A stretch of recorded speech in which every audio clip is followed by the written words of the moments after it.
من نیز در نوبت خود شخصا از نام خودم و از نام گروه هنری با عروس و داماد و اینچنین با بچه های نازنین پیش از همه سلامتی آرزو میکنم و بگذار همیشه همدیگر را دوست دارن و همیشه حرمت پدر و مادر را داشته باشین. مرحمت به جای خود راحت نشینه. خداوند شما را به توی فرزندتان برسانه و بچه های نازنین به توی عروسی و دامادی و شما تبی خوش میمانم. زنده باشین.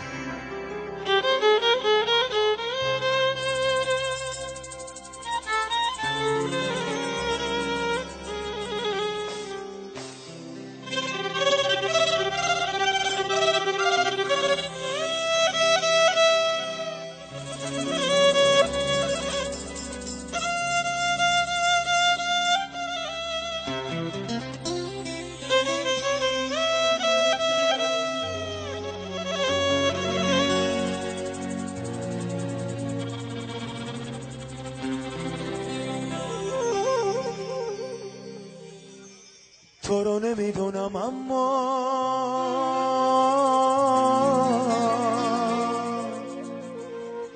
من عاشقت بودم. تو رو نمیدونم اما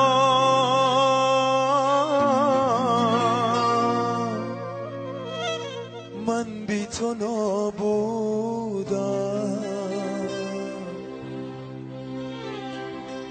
تو از من آزادی من بی تو دلگیرم. تو رو نمیدونم اما من بی تو میمیرم.